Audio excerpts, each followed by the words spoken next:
Okay, so balance. It's not something we always think about, right? But it's actually like surprisingly important for pretty much everything. It really is. And not just for athletes or, older folks. Balance plays a role in all sorts of things. You're right. You're right. I guess I just kind of take it for granted until I like trip over my own feet, which happens more often than I'd like to admit. Well, that's totally normal. Okay. But it's a good reminder that balance is something we should all be paying attention to. Okay, so then tell me, what does good balance even look like? I mean, it's got to be more than just standing on one leg for like a minute, right? Absolutely. Yeah. You actually need 3 types of balance working together. There's static balance, which is holding a position, like just standing still. Then there's dynamic balance. That's when you're moving, think walking or running. Oh, okay, okay. And then there's one more, right? Right. Reactive balance. That's that split-second recovery when you almost trip. Oh, yeah, yeah. That's definitely saved me from some embarrassing falls. It's like your body's built-in safety net. So we need all 3 of these types of balance to like function properly. You got it. And the amazing thing is, your inner ear actually acts like a built-in gyroscope, constantly sending signals to your brain about your position in space. Wait, a gyroscope? Seriously? That's wild. So that's how my body knows when I'm about to topple over. Exactly. It's working behind the scenes all the time. That, along with your vision and something called proprioception, it all works together to keep you upright. Proprioception, what is that? Some kind of fancy science term? It basically means your body's awareness of where it is in space. Yeah. Like it's your internal map. If you close your eyes and reach for something, you know where your hand is even though you can't see it. That's proprioception. Wow. Okay, so it's like my body has a GPS system. That's pretty cool. So can we improve our proprioception? Absolutely. And one of the easiest ways to test your balance and start improving your proprioception is with a simple single leg stand test. Oh, okay.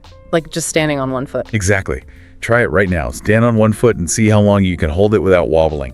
All right, hang on. Okay, I'm doing it. This is actually a lot harder than I thought it'd be. I feel like I'm swaying already. Try focusing on a fixed point in front of you. It can help steady you. If you want a real challenge, close your eyes. That really forces your body to rely on proprioception and less on vision. Whoa, okay. Eyes closed, and yep, I'm going down. It's tougher than it looks, right? Yeah, definitely. Like my brain totally lost track of where my foot was without being able to see it. That's exactly what this test is designed to show. It reveals any weaknesses in your balance system. Another test you can try is the heel-to-toe walk. Walk in a straight line, heel to toe, like you're on a tightrope. Okay, so it's testing my balance while I'm moving. Exactly. And, well, if you want to make it even tougher, try walking backward or find an uneven surface. Okay. I think I'm starting to get a sense of where I stand, literally. Okay. So how do we actually improve all this? What are some good exercises for someone who's balance challenged? Well, that single leg stand we just did, that's actually a great exercise in itself. Just hold it for 10 to 20 seconds on each leg a few times a day. As you get stronger, try increasing the hold time. So by failing that test, I was actually training. I like it. What else? Heel raises are another good one. Just stand with your feet hip width apart and raise up onto your toes, then lower back down. Simple, but effective. Got it. So working those calf muscles. What else? The tandem stance. Stand with one foot directly in front of the other, heel to toe, almost like you're on a balance beam. Hold for 20 seconds, then switch legs. Okay, so these are all like body weight exercises. What about when I'm ready to, level up? Well, once you've got those basics down, you can introduce some equipment, like a balance board or a Bosu ball. Ooh, Bosu balls. Those half ball things. Yeah, those look kind of intimidating. They can be, but they're really effective. Standing or squatting on an unstable surface forces you to use all those little stabilizing muscles that you don't normally use. All right, challenge accepted. What other moves can I do to, really amp up my balance game? Well, how about walking lunges? Focus on control as you step forward and lower, making sure you keep your balance throughout. Okay, yeah. I can feel those working my legs and my balance at the same time. Exactly. And if you're ready for a real challenge, try single leg deadlifts. You'll be working your hamstrings and glutes while also challenging your balance. Wait, so single leg deadlifts are good for balance and my glutes. Sign me up. What about for those unexpected moments? Like when you trip on something and have to catch yourself. That's where reactive balance training comes in. Lateral hops are great for that. Just jump sideways from one foot to the other, focus on landing softly and staying balanced. Okay, this is where I imagine I'm like a superhero dodging lasers. What else can we do to train for those moments? For a real challenge, try weighted farmer's carries, but on one leg. Hold the weight in one hand, stand on the opposite foot, and walk a short distance. Whoa, okay. That sounds intense, but I like it. So I'm noticing a theme here. It seems like you can take pretty much any exercise and make it a balance challenge by either doing it on one leg or using an unstable surface. You got it. It's a simple but really effective way to make your workouts more challenging and improve your balance at the same time. I am loving all these ideas, but is it really all about doing specific exercises? Or can we incorporate balance into our daily lives? Oh, absolutely. Yeah. It's something you can practice all day long without even having to set aside special time to exercise. Yeah. For instance, try standing on one leg while you brush your teeth. Okay, yeah, I can see myself doing that. Right. It's easy to fit into your routine. Yeah. And try taking the stairs instead of the elevator, focusing on each step, really keeping your weight balanced. So it's like those little things add up throughout the day. I like that. We've covered a lot so far. We talked about the different types of balance, did some self-assessments, and covered a bunch of exercises. What else do we need to know?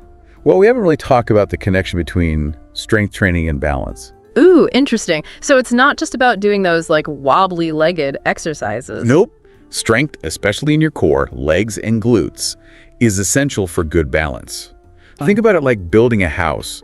You need a strong foundation for everything to stand firm. That makes total sense. And I'm guessing that adding in balance challenges to those strength training exercises can make them even more beneficial. Exactly. It engages more muscles, improves coordination, and just overall makes you more stable.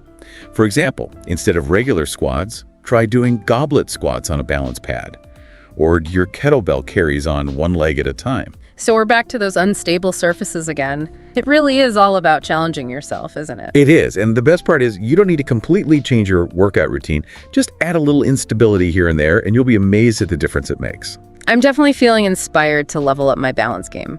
But before we move on to part 2 of this deep dive, are there any key takeaways you'd like to highlight for our listeners? Sure. First off, remember that balance is a skill that you can improve no matter your age or fitness level. It's never too late to start. Right. It's never too late to work on your balance. Exactly. And second, remember those different types of balance. Make sure you're working on all three: static, dynamic, and reactive. Don't just stand there, get moving. Exactly. And lastly, remember that balance training doesn't have to be complicated. Remember that one-legged toothbrushing? Oh, yeah, that's going into my routine for sure. Perfect. It's all about finding those little opportunities to sneak in some extra balance work throughout your day. So before we move on to part 2 of our deep dive into balance, I want to leave our listeners with a little something to think about. How might paying more attention to your balance change not just your workouts, but your everyday life? Ooh, that's a great question. I think that really gets to the heart of why balance is so important. It really does. And we'd love to hear your thoughts on this. Share your experiences with us on social media, tag us in your balance training photos, and let's keep this conversation going. Because remember, a little wobble can lead to a whole lot of strength and stability. Well said. Now let's move on to part 2 of our deep dive into balance.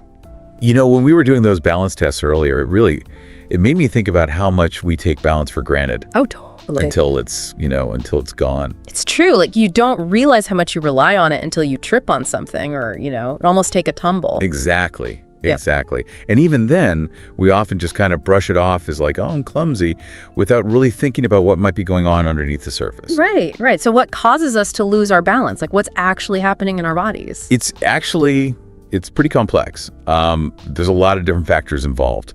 Your inner ear health, your vision, your proprioception, which we talked about earlier, and your muscle strength. Wait, hold on. My inner ear affects my balance. It does. It's pretty amazing. Inside your inner ear, you have these tiny fluid-filled canals, and they basically act like a biological gyroscope. They sense your head's position and movement. Mm-hmm. Whoa, a gyroscope in my ear. That's incredible. It is. And that information is constantly being sent to your brain to help you maintain balance. Your vision also plays a huge role. It gives you those external cues about your surroundings. So if one of those systems is off, it can throw off our whole balance. Exactly. That's why if you have an inner ear infection, for example, you might feel dizzy or have vertigo. Those signals from your ear to your brain are getting disrupted. Oh, that makes so much sense. I always feel so off when I have an ear infection. Yep, it's all connected. And it's similar with vision. If your vision is impaired, it can be harder to judge distances and perceive your surroundings, which can obviously impact your balance. So it's like all these systems are working together to keep us upright. Exactly. They have to be in sync. Like a finely tuned orchestra. I like that, a symphony of stability. Yeah. So, yeah, it's important to, if you're having consistent problems with dizziness or balance, it's definitely worth checking in with your doctor. Right. Rule out any serious medical conditions. Exactly. Yeah. But for most people, improving balance really comes down to regular practice and, strengthening those supporting muscles. Right. Okay, so besides the exercises we already talked about, are there any other lifestyle habits that can help with balance? One of the most important things is to stay active and engage in activities that challenge your balance regularly. So basically get off the couch. Pretty much. Yeah. Activities like yoga, tai chi, or dance are fantastic for improving balance. Yeah, those all make sense. They all involve a lot of controlled movement and, balance. Right. And even something as simple as walking can be really beneficial, especially if you can, vary your terrain a little bit, walk on some uneven surfaces sometimes. Oh, okay. So get off the pavement, explore some nature trails, that kind of thing. Exactly. And speaking of challenging yourself, don't be afraid to, push yourself a little bit outside of your comfort zone with your balance training. So try that yoga pose I've been too scared to attempt. Maybe work up to it gradually. But the idea is to, keep increasing the difficulty as you get stronger. Okay, got it. Embrace the wobble, but don't be reckless. What about footwear? Does that make a difference? It can, actually.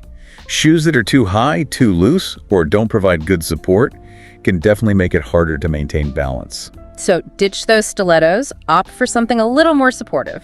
Yeah, for the most part. Yeah. And if you're doing specific balance exercises, it's often best to do them barefoot or in socks so that you can really feel the ground and activate those tiny muscles in your feet. Oh, that makes sense.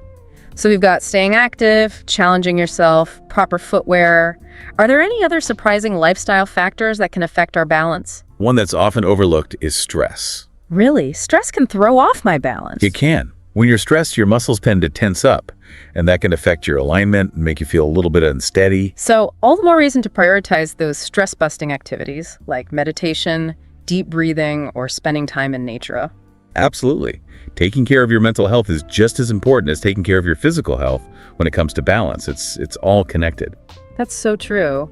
As we're talking about all these different factors, it makes me realize that balance is about so much more than just our physical bodies. I agree. It's almost like a metaphor for life in general. Right. We're always striving for balance in all areas of our lives. Our work-life balance, our relationships, our emotions, even our energy levels. It's true. And just like with physical balance, if one area is out of whack, it can kind of throw everything else off. Okay. I'm really intrigued by this. What are some ways we can cultivate more balance in our lives beyond just the physical? Well, one of the most powerful tools is actually something we've already touched on. Mindfulness. Right. We were talking about how mindfulness can help us tune into our body's balance.